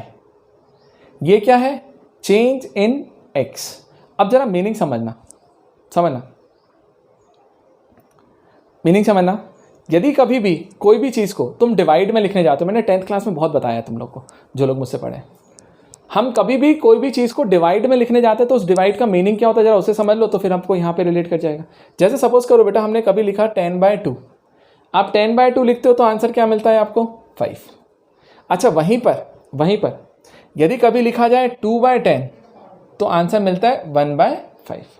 अब बात आती है सर डिवाइड में लिख जरूर लेते हैं बट उसका मीनिंग क्या है? मीनिंग ही नहीं बताऊँ मैं, मीनिंग समझो बेटा। 10/2 का मतलब होता है 5, इसका मीनिंग ये होता है, मैं लिखता हूं जरा यहां से, 10, ध्यान से समझना बेटा, विथ रिस्पेक्ट टू 2, वो जो चीज होती है ना वो आपको डिवाइड करके मिलता है। मतलब क्या है? ध्यान से समझना। यदि मैं 10/2 लिख रहा हूं इसका मतलब ये है कि 2 के रिस्पेक्ट में, ध्यान से सुनना बेटा, 2 के रिस्पेक्ट में 10 कितना बड़ा है? 2 के रिस्पेक्ट में 10 कितना बड़ा है?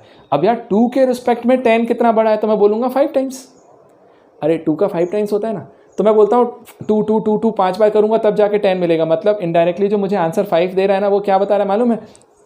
कि 2 के रिस्पेक्ट में 10 क्या है। तो मैं बोलता हूँ 2 के रिस्पेक्ट में 10 की बात करता हूँ, तब मैं उसको लिखूँगा 10/2 और उसका मतलब है 5। अच्छा यहीं पर यदि मैं 2/10 लिखता हूँ तो मालूम है इसका आंसर 1/5 आ रहा है। तो ये क्या बता रहा होगा मालूम है? ये बता रहा होगा 2, है ना, 2 विथ रिस्पेक्ट टू, ध्यान से समझना बेटा, विथ रिस्पेक्ट टू 10 कि 10 के रिस्पेक्ट में 2 कितना बड़ा है? 10 के रिस्पेक्ट में 2 कितना बड़ा है? तो मैं बोलूँगा 10 के रिस्पेक्ट में 2 उसका 1/5 पार्ट है ना।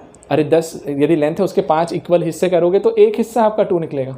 तो हम क्या बोलते हैं कि यार 10 के रिस्पेक्ट में जो 2 है वो उसका 1/5 पार्ट है, 1/5 पार्ट। ठीक है, तो यहाँ से समझना मेरी बात, मैं आपको क्या समझाना चाह रहा हूँ अब क्लियर होगा तुम्हें। कभी भी कोई भी चीज़ यदि तुम्हें इस तरीके से लिखी जाती है ना, P/Q, रैशनल नंबर के फॉर्म में P/Q डिवाइड में लिखा जाए, इसका मीनिंग हमेशा क्या होता है मालूम है? P/Q क्या बता रहा होता है? ये बता रहा होता है P मतलब न्यूमरेटर जो है उसको हम कंपेयर कर रहे होते हैं विथ रिस्पेक्ट टू डिनोमिनेटर। मतलब मैं न्यूमरेटर को कंपेयर करता हूँ डिनोमिनेटर के रिस्पेक्ट में, तो P with respect to Q कि डिनोमिनेटर के रिस्पेक्ट में जो P होता है ना उसी चीज़ को डिवाइड में लिखा जाता है। तो जब भी डिवाइड में लिखने का फंडा होता है ना उसका मतलब भी होता है हमेशा किसी भी चीज़ को डिवाइड में लिख रहे हो मतलब डिनोमिनेटर के रिस्पेक्ट में आप न्यूमरेटर को कंपेयर कर रहे हो, है ना। मतलब आप न्यूमरेटर को देख रहे हो विथ रिस्पेक्ट टू डिनोमिनेटर। अब यदि तुम्हें ये चीज़ समझ में आई, अभी एक सेकंड में पहले लिखता हूँ फिर आपसे पूछता हूँ कि आपको क्लियर हुआ कि नहीं। यदि तुम्हें ये चीज़ फंडा समझ में आया कि डिवाइड में लिखने का मतलब होता है numerator with respect to denominator, तो यहाँ पे सोचो कि मैं इस चीज़ को क्या लिख सकता था। तो मैं लिखूंगा यार सर ये चेंज इन वाई था, चेंज इन वाई। ध्यान से समझना, बस फॉर्मूला आने वाला है। कौन गायब हुआ? बनी किंग्स। देखो ध्यान से क्या हुआ उसको, मैं यहाँ बता रहा हूँ change in y, change in y. तो हम लिख रहे हैं न्यूमरेटर में क्या है बेटा, देखो चेंज इन वाई, और किसके रिस्पेक्ट में होगा बताओ? डिवाइड में लिखा है तो वो न्यूमरेटर वाले के रिस्पेक्ट में। तो मैं लिखूंगा ना इसको कि with respect to change in x. मतलब यदि कहीं पर तुम्हारे पास यदि लिखा जाए, ध्यान से देखना बेटा, यदि कहीं पर तुम्हारे पास लिखा जाए delta y by delta x, तो delta y by delta x का मतलब क्या होता है? हम निकाल रहे होते हैं change in y with respect to change in x. मतलब एक्स में जो चेंजेस करोगे, समझना मेरी बात, एक्स में जो चेंजेस करोगे उसके रिस्पेक्ट में वाई में जो चेंजेस आएंगे, एक्स में चेंज करने पर वाई में जो चेंज आएंगे ना उसको हम क्या लिख रहे होते हैं? Change in y with respect to change in x. और उस चीज़ को मैं रिप्रेजेंट करूंगा delta y by delta x से। अब मुझे बताओ क्या तुम्हें इसका और इसका पूरे का मीनिंग क्लियर हुआ? तो अब जो delta y by delta x आ रहा है ना, बस अब मैं इसको d y by d x में कन्वर्ट करने वाला हूँ। क्या मुझे बताओ पहले ये क्लियर है? इतना क्लियर हुआ जो मैंने अभी मीनिंग समझाया? चले अब बेटा अपन चलते हैं। अब यहाँ पे हमने ये चीज़ तो लिख लिया, ध्यान देना। अब यहाँ पर हमने ये चीज़ तो लिख दिया बेटा delta y by delta x. अब मैं मेनली आपको d y by d x define कर रहा हूँ, जिसको डिफ्रेंसिएशन बोलना है, बस उसे समझ लो कि उसका मीनिंग क्या है। देखो ध्यान से, हम लोग लिखते हैं delta y by delta x मतलब change in y with respect to change in x. अभी तक तो हम सिंपली इतना बोलते हैं, लेकिन अब एक चीज़ का ध्यान रखना, यदि मैं इसके सामने कंडीशन लगा दूँ limit delta x tends to zero, delta x tends to zero, तो उस कंडीशन में ध्यान से समझना मेरी बात, अब क्या बोलना है ध्यान देना। अच्छा मेरी बात सुन लो, मैं तुम्हें एक एग्जांपल बना के देता हूँ तो आपको क्लियर होगा। मान लो बेटा मैं टाइम और पोजीशन की बात करूँ, ध्यान देना, टाइम और पोजीशन। मान लो इनिशियली जब टाइम था ना वो t1 टाइम था, t1 टाइम पर किसी पार्टिकल की पोजीशन मान लीजिए वो s1 थी, ठीक है, t1 टाइम पर उसकी पोजीशन s1 थी, ठीक, पोजीशन, ठीक। जब हम फाइनली यहाँ से यहाँ पहुँचे तो हमने बोला t2 टाइम पर उसकी पोजीशन कितनी हो गई s2। मतलब सपोज करना कि मान लो ये t = 0 था, तो 0 टाइम पे यदि मान लो वो 5 पे था, तो 0 टाइम पे यदि वो 5 पे था तो मैं बोल सकता हूँ कि 5 जब टाइम हुआ होगा तब उसकी वैल्यू 20 हो गई होगी, ठीक है। तो चीज़ें बदल रही हैं, टाइम के साथ उसकी पोजीशंस दी हुई है। तो मैं यदि इस चीज़ को लिखने के लिए जाऊँ, ध्यान से देखना बेटा, यार आप ऐसा सोचो, मैंने गाड़ी स्टार्ट कर दी है, ठीक है, और अब टाइम अपने आप बदल रहा है, टाइम आगे बढ़ता जा रहा है, तो टाइम के साथ साथ मेरी पोजीशन भी तो बढ़ती जा रही है ना, गाड़ी स्टार्ट है तो मैं क्या बोलता हूँ, देखो ध्यान से, जैसे जैसे टाइम चेंज होगा वैसे वैसे मेरी पोजीशन भी चेंज होती जाएगी। तो सुनना एक चीज़ ध्यान से, यदि तुम टाइम में चेंजेस करोगे तो पोजीशन ऑटोमेटिकली खुद ब खुद चेंज होगा। मतलब पोजीशन को अलग से चेंज करने की ज़रूरत तुम्हें नहीं पड़ रही होगी, ध्यान देना, पोजीशन को अलग से चेंज करने की ज़रूरत तुम्हें नहीं पड़ेगी, आपका पोजीशन खुद ब खुद चेंज होगा। ध्यान देना बेटा, वो मेरी तरफ से फ़ोन आया था इसलिए डिस्कनेक्ट हुआ, 2 मिनट देखो, आ जाएगा नेटवर्क। तो मैंने बोला देखो, यदि मैं टाइम में चेंज कर रहा हूँ तो पोजीशन में खुद ब खुद चेंज होगा। मतलब देख बेटा, मैं यहाँ पे था, मैंने बाइक स्टार्ट कर दी है, ठीक, अब तुम टाइम को चेंज करते जाओ, टाइम मतलब टाइम खुद ब खुद चेंज होगा। 0 पे देखोगे तो मैं यहाँ पे 0 पे था, 1 पे देखा होगा तो मैं कहीं और होगा, 2 पे देखा होगा तो मैं कहीं और होगा, 3 पे देखा होगा तो मैं कहीं और होगा। तो मैं यही बोल रहा हूँ ना बेटा, जैसे जैसे मेरा टाइम चेंज होता जा रहा है उसके साथ साथ मेरी पोजीशन भी चेंज होती जा रही है। तो टाइम के साथ साथ मेरी पोजीशन खुद ब खुद चेंज होगी। मतलब यदि टाइम में तुमने चेंज कर दिया तो पोजीशन तो खुद ब खुद चेंज होगी। सेम चीज़ यहाँ पे सुनो, जैसे ये x और y के बारे में बात कर रहे हैं ना बेटा, आप ऐसा सोचिए यदि ये x है तो जब आप x में चेंजेस करोगे तो y का चेंज खुद ब खुद होगा, मतलब वो उस पर डिपेंडेंट है। आपने एक चीज़ पढ़ा है, मैं बता देता हूँ टर्म, एक होता है इंडिपेंडेंट वेरिएबल, एक होता है डिपेंडेंट वेरिएबल। एक इंडिपेंडेंट वेरिएबल, एक डिपेंडेंट। इस केस में इंडिपेंडेंट कौन है, टाइम, और उस पर डिपेंड कौन कर रहा है, पोजीशन। तो ये डिपेंडेंट वेरिएबल है, तो इंडिपेंडेंट में चेंज करोगे, डिपेंडेंट में खुद ब खुद चेंज होगा। इसी तरीके से यहाँ पे मैं किसकी बात कर रहा हूँ, इंडिपेंडेंट x कि x इंडिपेंडेंट वेरिएबल है, y उसका डिपेंडेंट, क्योंकि हमने लिखा है ना change in y with respect to x, मतलब x पर डिपेंड कर रहा है किसका चेंज, y का।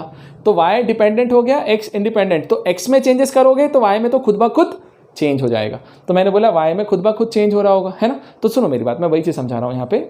यदि मैं इसमें देख रहा था, मान लो t1 टाइम पे उसकी पोजीशन s1 थी, t2 टाइम पे उसकी पोजीशन s2 थी, तो ज़रा देखो मैं यहाँ लिखता हूँ, क्या मैं ऐसा लिख सकता हूँ, delta s by delta t यदि निकालने जाएँ, change in s upon change in t, बस 5 मिनट देना मुझे, बस फॉर्मूला ला दूंगा मैं, delta s by delta t। तो डेल्टा s का मतलब क्या हो रहा होगा, s2 minus s1 final minus initial, और डेल्टा t का मतलब हो रहा होगा t2 माइनस t1, ठीक। तो s2 माइनस s1 अपॉन में t2 माइनस t1, ये मेरे पास क्या निकल के आया, चेंज। ये क्या निकल के आया, चेंज। तो ये डिस्प्लेसमेंट में चेंज हो रहा है टाइम के रिस्पेक्ट में। अब सुनो मेरी बात ध्यान से, ये जो चेंज था ये कोई भी चेंज हो सकता है, छोटा बड़ा सब, लेकिन मैं क्या बोल रहा हूँ, डेल्टा x टेंड्स टू 0। यदि मैं इसी चीज़ में यहाँ पे इसको हटा देते हैं, मैं एक काम कर देता, क्या देखना ध्यान से बेटा, delta s by delta t, मैंने लिमिट लिखा, limit t2 tends to t1, याद आया बेटा, t2 t1 क्या था, t1 initial point, t2 final point. तो तुम बोल रहे हो कि t2 टेंड्स टू t1 हो रहा है, मतलब ऑलमोस्ट दोनों पॉइंट सेम ही हैं, तभी तो डील बनाते हैं ना। तो हमने बोला चेंज बहुत छोटा हो रहा होगा, तो t2 और t1 यदि सेम हो जाए तो वो चेंज नेग्लिजिबल है, तो इसको इधर ट्रांसफ़र किया। तो यदि मैं इसको अगली स्टेप में यहाँ लिखने जाऊँ तो ऐसा लिख दूँ बेटा, t2 minus t1 tends to 0, और ये delta s by delta t यहाँ पे लिखा। एक और चीज़ लास्ट, बेटा इसी चीज़ को मैं लिख सकता हूँ delta t tends to zero, ये T2 माइनस T1 ही तो डेल्टा टी है, change in time, tends to zero किया और यहाँ पे लिखा मैंने delta s by delta t. अब जरा सोचो ध्यान से, अब इसको क्या लिखना चाहते हो, ध्यान देना। हमने पढ़ा था ना, dx की डेफिनेशन देखी थी, हमने बोला था dx क्या होता है, जब डेल्टा x में डेल्टा x को टेंड्स टू जीरो कर दूँ तो डेल्टा x लिखा था ना, याद करो ऐसा, डेल्टा x और लिमिट हमने लिखी थी delta x tends to zero, तब यही चीज़ हमारे लिए क्या बन जाती थी, dx। तो मैं अब उसको डेल्टा नहीं बोलूँगा, उसको क्या बोलूँगा, d। तो सेम चीज़ यहाँ सोचो, ये डेल्टा t है, ये delta t tends to zero. अब यदि delta t tends to zero हो रहा है तो डेल्टा t को डेल्टा t पसंद करोगे बोलना, नहीं, आप बोलोगे dt बोलो। तो मैंने इसको क्या लिखा, dt, ठीक। और सुनो, क्योंकि तुमने टाइम में चेंज बहुत स्मॉल किया है और डिस्प्लेसमेंट तुम्हारा टाइम पर ही डिपेंड कर रहा था, तो टाइम में जब छोटा सा चेंज होगा तो डिस्प्लेसमेंट में भी तो छोटा सा ही चेंज होगा ना, क्योंकि वो उस पर डिपेंड कर रहा है। तो उसको मुझे अलग से लिखने की ज़रूरत नहीं है कि delta s tends to zero, मैं खुद ब खुद समझता हूँ कि डेल्टा टी यदि जीरो हो रहा है, मतलब टेंड्स टू जीरो हो रहा है, तो डेल्टा एस भी बहुत छोटा होगा। तो इस डेल्टा एस को भी मैं क्या लिखूंगा, डी एस। तो ये चीज़ निकल के आता है बेटा d s by d t, d s by d t. तो अब हम इस चीज़ को, जिसको मैं पहले delta s by delta t लिखता था, उसको मैं d s by d t लिखूंगा यदि delta t tends to zero हो जाए, मतलब वो चेंज बहुत ही स्मॉल हो जाए, नेग्लिजिबल हो जाए। तो देखो मैं तुम्हें यहाँ समझा रहा हूँ, उसके बाद बताना क्लियर है या नहीं है, फिर मैं एक्सप्लेन करूँगा। ध्यान देना, मैंने लिखा था delta y by delta x, मतलब क्या था, change in y with respect to change in x. और यदि मैं लिमिट लगा के बोल रहा हूँ कि limit delta x tends to zero, मतलब जब ये चेंज बहुत छोटा हो रहा होगा तो उस टाइम पर क्या आप इसको डेल्टा एक्स बोलना पसंद करोगे, नहीं, हम उसको क्या बोलेंगे कि वो चीज़ डी एक्स हो गई। समझ में आया। और y जो है वो x पर डिपेंड कर रहा है, तो यदि x मेरा dx हो रहा है, छोटा हो रहा है चेंज, तो y में भी तो बहुत ही स्मॉल चेंज होगा, तो उसको भी मैं क्या लिखूंगा, dy। तो एक्चुअल में बताओ, देखो ये चीज़ ये है तुम्हारा डिफरेंशिएशन dy बाय dx, इसको डिफरेंशिएशन बोलते हैं। अभी क्या बोलते हैं मैं लिख के देता हूँ तुम्हें, रुको दो, dy बाय dx। अब तुमको एक चीज़ समझ में आया या, dy बाय dx का मतलब क्या है, सिंपल सा, हम change in y upon change in x ही बोल रहे हैं, मतलब x में चेंज के रिस्पेक्ट में हम y के चेंज को कंपेयर कर रहे हैं। ध्यान से देखना बेटा, ध्यान से सुनो, dy बाय dx का मतलब क्या है कि हम x में जो चेंजेस हो रहे हैं उसके रिस्पेक्ट में y में चेंज देख रहे हैं, लेकिन वेरी स्मॉल चेंजेस को देख रहे हैं। और यदि मैं simple delta y by delta x लिखता, इसका मतलब क्या होता है कि x में जो भी चेंज हो रहा होगा उसके रिस्पेक्ट में y के चेंज को देख रहा हूँ। अब वो भले से छोटा चेंज हो या बड़ा चेंज हो, कोई फर्क नहीं पड़ता। लेकिन यदि मैंने dy बाय dx लिखा है तो मैं लिख रहा हूँ कि y में चेंजेस देख रहे हो x के चेंज के रिस्पेक्ट में, लेकिन वो चेंज कैसा होना चाहिए, टेंड्स टू जीरो, मतलब वो चेंज बहुत ही स्मॉल होना चाहिए। जब बहुत छोटा स्मॉल चेंजेस के लिए बात करने जाओगे तब उसका जो रेट होता है ना चेंज होने का, उसका जो रेट है चेंज होने का, उसको dy बाय dx बोलते हैं। पहले तो मुझे बताओ, क्या तुम्हें इतना सब कुछ समझ में आया जो मैंने ये समझाया है? तो बाकायदा अब मैं नाम बताता हूँ कि इसको क्या बोलते हैं, क्या लिखते हैं, क्या फॉर्मूला, सिंपल फॉर्मूला दे करके अब ख़त्म कर दूंगा मैं, बस 5-10 मिनट और।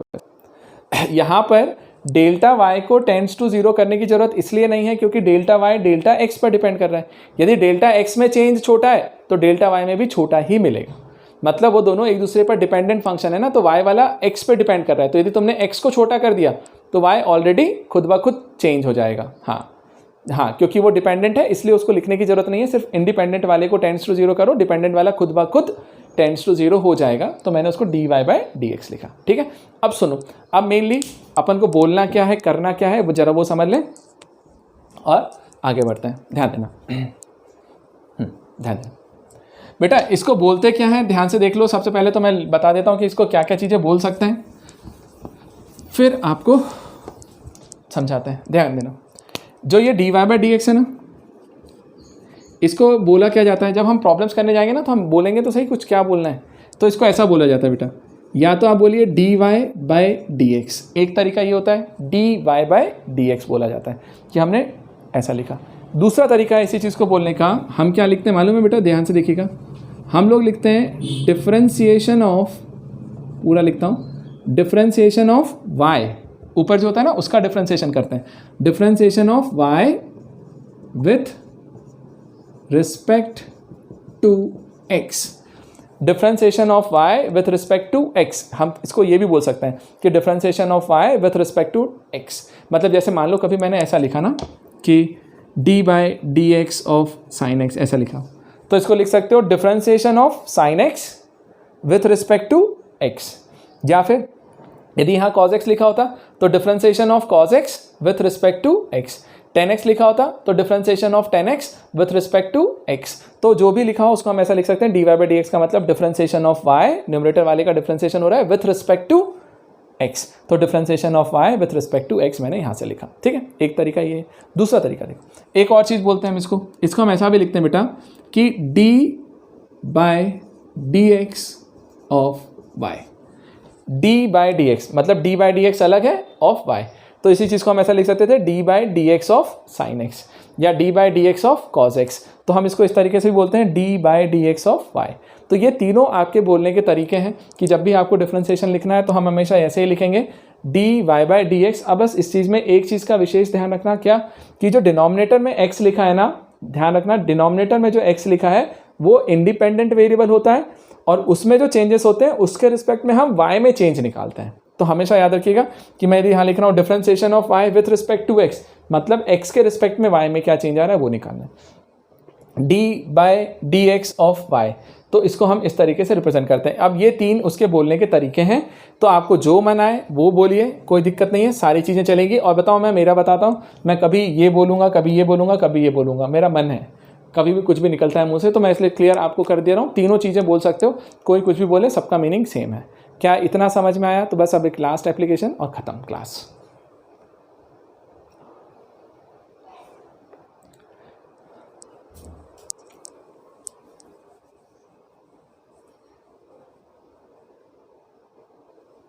हाँ,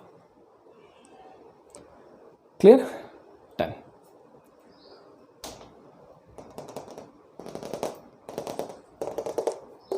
चलो एक काम करते हैं बेटा, अब है ना, ठीक है ठीक है ठीक, अब इसके आगे वाला पोर्शन आज नहीं बताते हैं। इसका जो एप्लीकेशन वाला पार्ट है ना, हाँ ध्यान देना बेटा, इसका जो एप्लीकेशन वाला पार्ट है, एप्लीकेशन में आपको दो तीन चीज़ें बताऊंगा। एक तो उसके स्लोप का कॉन्सेप्ट है, एंगल निकालने के लिए आ जाएगा, और दूसरा अपने को इसका रेट का प्रॉब्लम है ना, तो वो दोनों चीज़ें, वो दोनों एप्लीकेशन में तुम्हें नेक्स्ट वाली क्लास में बताता हूँ। तो एप्लीकेशन भी बताता हूँ और नेक्स्ट क्लास में आपको फॉर्मूले भी बताता हूँ, इनके कितने हैं। सिर्फ फॉर्मूले बता करके नेक्स्ट की क्लास देखते हैं, जितना बड़ा होगा उतना बड़ा लेंगे। सिर्फ फॉर्मूले बता करके ख़त्म करूँगा ताकि अगले दिन फिर अपन उस पर प्रॉब्लम्स करना स्टार्ट करेंगे, ठीक है। आज की क्लास में हम यहीं पर रोकते हैं, यहीं रोकते हैं, अभी लंबा हो जाएगा, बहुत ज़्यादा हुआ तो फिर ठीक ठीक चलेगा। ओके बाय बेटा।